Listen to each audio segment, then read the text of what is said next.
സുരക്ഷയെ മുൻനിർത്തി ചെർപ്പുളശ്ശേരി പഴയ ബസ് സ്റ്റാൻഡ് യാർഡ് മെയ് 10-നകം സമ്പൂർണ്ണമായും അടച്ചിടും.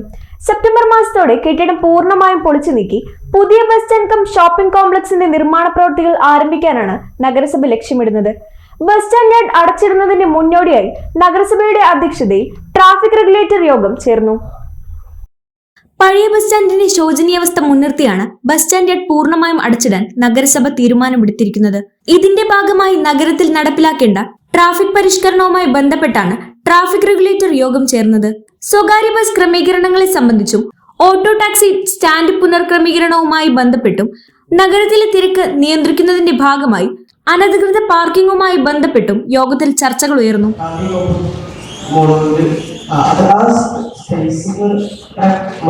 പാലക്കാട് ഭാഗത്തേക്ക് പുറപ്പെടുന്ന ബസ്സുകളല്ലേ, പാലക്കാട് പെരുമണ്ണ, അത് ആ സ്ഥലം എന്താ വെച്ച് കഴിഞ്ഞാൽ ആ റൂട്ടിൽ ഏകദേശം 11 റൂട്ടുകളുണ്ട്. അപ്പൊ ആ ഒരു സ്പേസ് എന്തായാലും അവിടെ പോവുകയില്ല. അപ്പൊ ഈ വർഷങ്ങളുടെ അവിടുന്ന് ഈ മെയിൻപാട് വരെയുള്ള ഒരു സ്പേസ് ആണ് ഒന്നുകൂടി അവിടെ നന്നാവുക. 11 റൂട്ട് പോകുന്നുണ്ട്. മോട്ടോർ സൈക്കിളുകൾക്ക് ഒരു പാർക്കിംഗ് ഏരിയ ഉണ്ട്. അത് ടെമ്പററി ആയിട്ട് വരുന്ന ആളുകൾക്ക് മാത്രം അലോട്ട് ചെയ്യാം.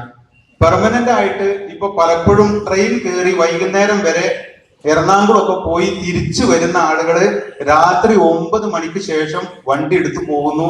കറക്റ്റ് 6 മണി 5:30 മണിക്ക് കൊടുന്ന് ഈ ബസ് സ്റ്റാൻഡ് പരിസരങ്ങളിൽ സ്റ്റോപ്പ് ചെയ്യുന്നു. ഇപ്പൊ അലോട്ടഡ് ആയിട്ടുള്ള മോട്ടോർ സൈക്കിൾ ഏരിയയില് ഇപ്പൊ നമ്മൾ മെൻഷൻ ചെയ്ത ട്രാഫിക് റൂൾസിൽ പറഞ്ഞത് അവർക്ക് ഒരു നിയമ സംവിധാനം കൊടുക്കുകയാണ് എന്നാണ്. ആളുകൾക്ക് നിൽക്കാനും ഇരിക്കാനുള്ള ഒരു സൗകര്യം ഒരു വെയിറ്റിംഗ് ഷെഡ്, അവിടെ റൂട്ടിൽ നോക്കുന്ന പോലീസുകാർക്ക് ഒരു എയ്ഡ് പോസ്റ്റോ അങ്ങനെ എന്തെങ്കിലും ചെയ്യാം.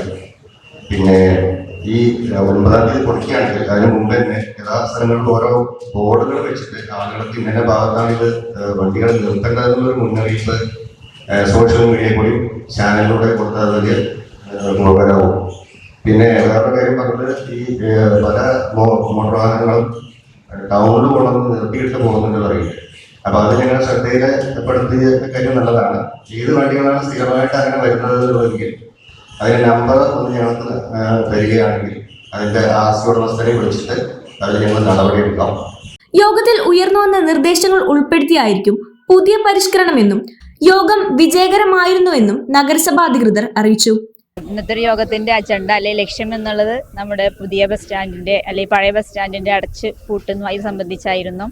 കഴിഞ്ഞ ഭരണസമിതിയിലെടുത്ത തീരുമാനങ്ങളും നമ്മൾ കഴിഞ്ഞ ദിവസങ്ങളിൽ കൗൺസിലിൽ വെച്ച നിർദ്ദേശങ്ങളും ഏകീകരിച്ച് ഉള്ള ഒരു നിർദ്ദേശമാണ് ഇന്നിവിടെ അവതരിപ്പിച്ചിട്ടുള്ളത്. പൊതുമരാമത്ത് സ്റ്റാൻഡിംഗ് കമ്മിറ്റി ചെയർപേഴ്സൺ അവതരിപ്പിച്ചു. അതുമായി ബന്ധപ്പെട്ട് നല്ല തീരുമാനങ്ങളാണ് സദസ്സിൽ നിന്ന് വന്നത്.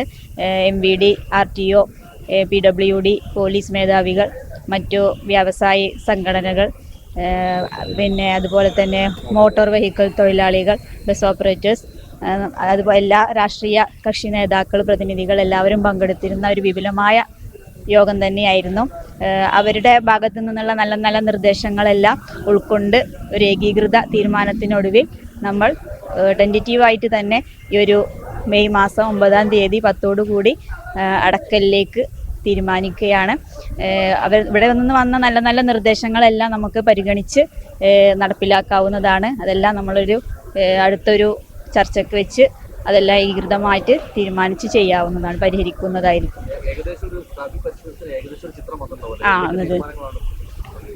ഏകദേശം ട്രാഫിക് റെഗുലേറ്ററി കമ്മിറ്റിയിൽ ഇന്നത്തെ തീരുമാനത്തിൽ നിർദ്ദേശങ്ങൾ വന്നത് ബസ് യാത്രക്കാർ അവരുടേതായ നിർദ്ദേശങ്ങൾ 1-2 കാര്യങ്ങൾ നമ്മൾ നിർദ്ദേശം വെച്ചതിൽ അവർക്ക് ബുദ്ധിമുട്ട് അറിയിച്ചിട്ടുണ്ട്.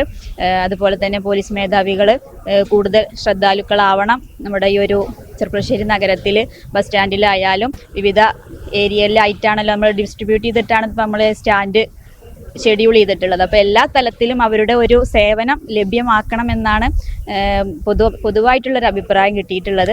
അപ്പോൾ അത് ആ ഒരു വകുപ്പ് മേധാവികളോട് സംസാരിച്ച് നമ്മൾ എന്തായാലും ആ സേവനം നൽകുന്നതായിരിക്കും. ജനങ്ങൾക്ക് ബുദ്ധിമുട്ടില്ലാത്ത രീതിയിൽ എല്ലാ ആവശ്യങ്ങളും പരിഹരിച്ചു കൊണ്ടായിരിക്കും നമ്മളുടെ ഈ ഒരു ട്രാഫിക് റെഗുലേഷൻ അല്ലെങ്കിൽ ഈ ഒരു പരിഷ്കരണം ഇന്ന് ഉദ്ദേശിച്ചിട്ടുള്ളത്.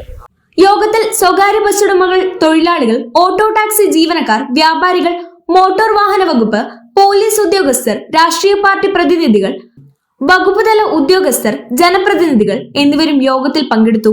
യോഗ തീരുമാനത്തിന്റെ ഭാഗമായി മെയ് 13-നകം ഒറ്റപ്പാലം റോഡ് ജംഗ്ഷനിൽ ട്രാഫിക് സിഗ്നൽ ലൈറ്റുകൾ സ്ഥാപിക്കുന്നതിനും മുന്നറിയിപ്പ് ബോർഡുകൾ സ്ഥാപിക്കുന്നതിനും തീരുമാനമെടുത്തു.